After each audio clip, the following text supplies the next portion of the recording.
Hi everyone, welcome to our Unit 2 Module 5 notes. We're going to be talking about different types of research and different key terms involved when we are researching. So let's get right to it. These are the 12 vocab terms that are listed in this module. If you want to take a moment and pause it right here and write these down so that you know what's coming, that might be helpful. So first up, let's talk about the difference between a theory and a hypothesis. A theory is something that explains behavior. So when we are doing research and we are taking data and we are observing, that's one of the first steps that we do. We are going to take that information where we're just jotting down information, and we're going to try to explain what we are seeing. That's a theory. A hypothesis takes that explanation and creates a testable prediction. It puts that theory to the test. So if we have a theory that sleep improves memory, that's a theory. It's an explanation for what's happening. Now we need to put it in a testable statement. So if people if people are sleep deprived, they will remember less from the day before. If people are sleep deprived, they will remember less from the day before. So now we're predicting what will happen and we have something that we can test. So an operational definition. This is clearly defining the two variables in our experiment. So the independent and dependent variable. So for example, let's say we are doing a study where our hypothesis is students are more likely to smile for their senior pictures if they have a friendly photographer. I want you to stop and think for a minute and hit the pause button about what the independent and dependent variables are in this study. We will be reviewing these two terms, and these are two terms that you need to know. So hit pause. So the independent variable, the thing we are controlling, is the friendliness of the photographer in this situation. And what is dependent on that friendliness, is the smiling. Okay, so that's our setup, right? Cool. We know what friendliness is. We know what smiling is. We're all set. Well, it might feel that way, and you might be really confident in what friendliness looks like or what smiling looks like, but try to write that down in a sentence. It's difficult. And if we don't write it down in a sentence, it can't be replicated. And replication is really important to research. So let's take a look right here. How many smiles do you see on this page?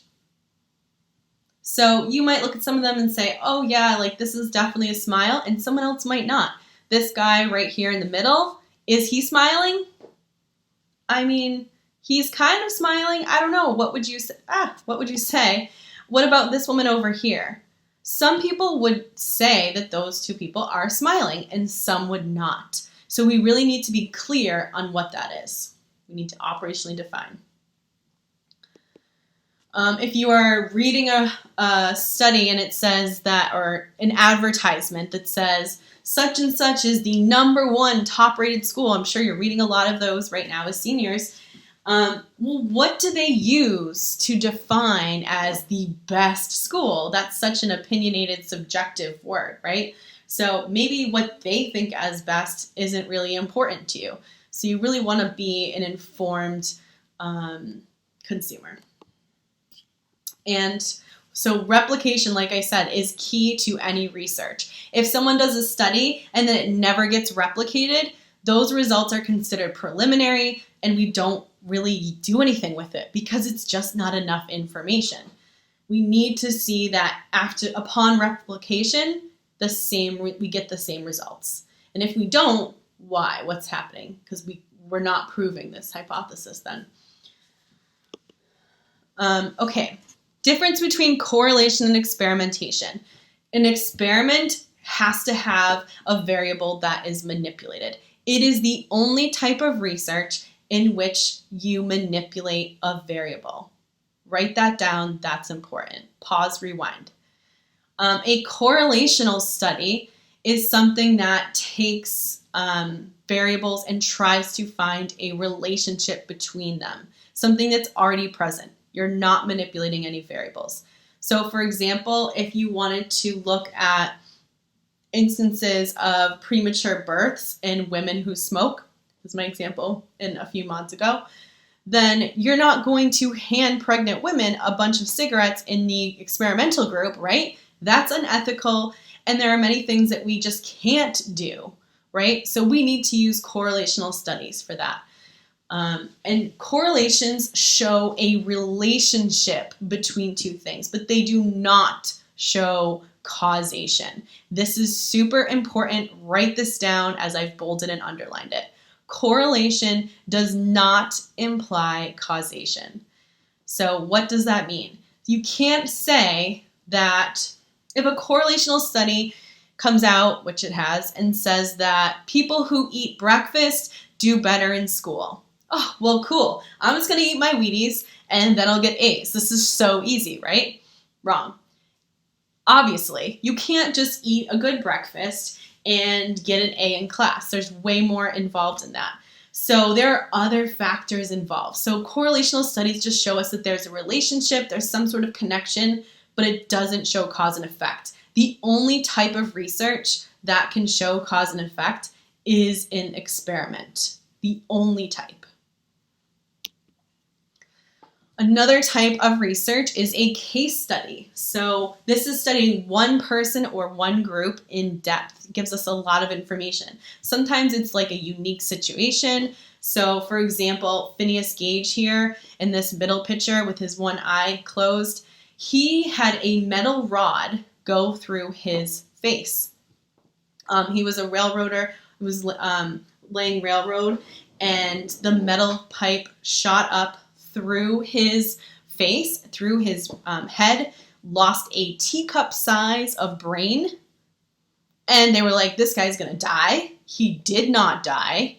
And so they were like, wow, but his personality changed. So they were able to discover that, oh, this must show us that some parts of the brain do different things. And, you know, Phineas is a different guy than before he got that railroad rod shot through his brain. So that's useful, but you can't generalize to a whole population about the information you get from a case study. So it's limited.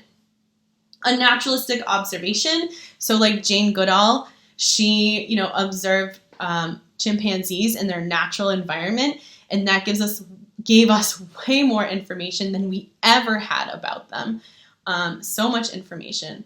And so people act differently in their natural habitat, and that's useful. However, since you're not manipulating any variables, it's hard to explain why things are happening. It's hard to do that cause and effect that an experiment would give you.